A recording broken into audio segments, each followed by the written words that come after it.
What if I told you that almost every profitable trading strategy in the world is built on just two foundational concepts? Forget the complicated indicators, the confusing jargon. The secret to reading any chart in any market comes down to understanding just two lines. Today, we're breaking down the backbone of technical analysis, support and resistance. This isn't just a what is video. This is your ultimate guide to trading these levels like a pro.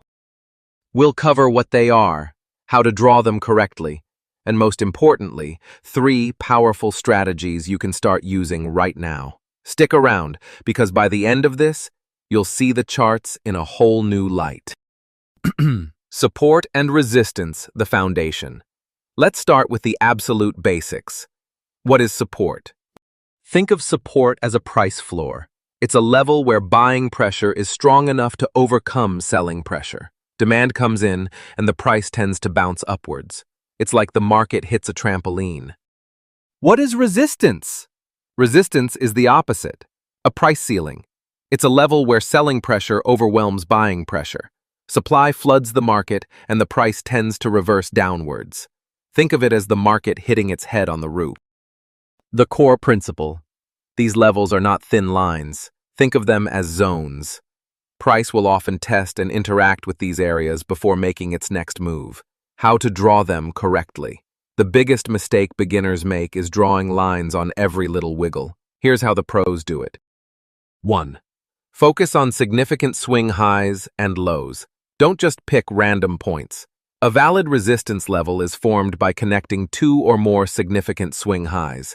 A valid support level connects 2 or more significant swing lows. 2. The more touches, the stronger the level. A level that has been tested 3, 4, or 5 times is far more significant than one that's only been touched once. Each bounce confirms that the market respects that price zone. 3. Respect the wicks and the bodies. Some traders only draw lines on the candle closes, others use the wicks. The truth is, you should consider both. A level where the wicks are consistently rejected is just as valid as one where the bodies are. Pro tip: use a slightly thick, semi-transparent line.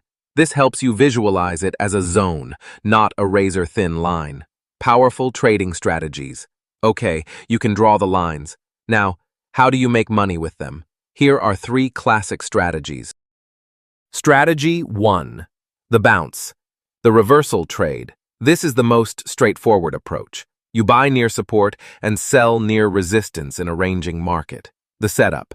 Price approaches a well-established support or resistance zone. The entry. Emphatic. Wait for confirmation. Cautionary. Don't just buy at the level.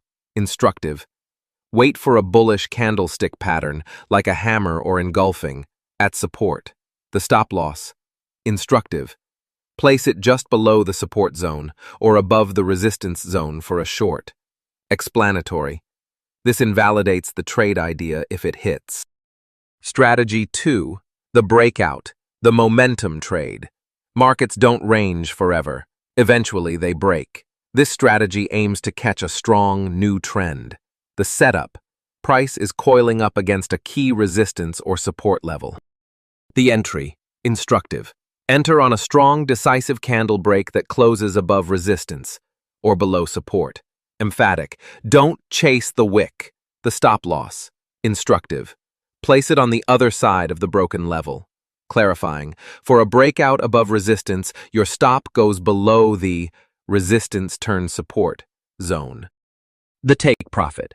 This can be open-ended, using a trailing stop, or you can target the next significant historical level. Strategy 3. The break and retest, the high probability pullback. This is often considered the most reliable of the 3. After a breakout, price often comes back to retest the broken level. If it holds, it's a golden entry. The setup, a successful breakout has occurred. The entry. Instructive. Wait for the price to pull back and retest the broken level. Analytical. If the old resistance now acts as support, price bounces off it. That's your buy signal. The stop loss. Instructive. Place it just below the retest level. Confident. Your risk is very well defined. Explanatory. The take profit. Same as the breakout trade, ride the new trend. Confident.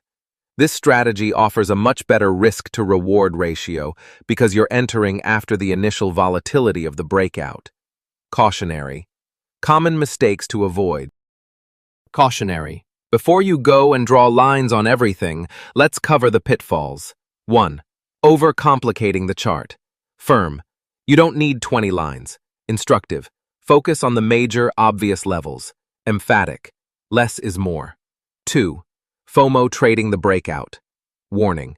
Chasing a breakout without a close or without a retest is a great way to get caught in a false breakout. Analytical. 3. Ignoring the higher time frame. A resistance level on the 5-minute chart might be meaningless noise on the 1-hour chart. Advisory. Always start your analysis on the higher time frame and then drill down. 4. Placing stops too tight. If you put your stop loss right on the level, you're likely to get stopped out by a random wick. Give your trade some breathing room. And there you have it, the complete A to Z of support and resistance. Let's do a lightning recap. Support equals demand floor. Price bounces up. Resistance equals supply ceiling. Price bounces down. Draw them on significant swing points and treat them as zones. Trade the bounce, the breakout, or the high probability break and retest. Always use a stop loss and be patient for confirmation. This is the foundation. Master this, and you're already ahead of 90% of traders who are lost in a sea of indicators. If this video added value, do me a huge favor and smash that like button and subscribe for more trading insights. I want to know what you think. Drop a comment below telling me which of these 3 strategies is your favorite. Thanks for watching. Trade safe, and I'll see you in the next one.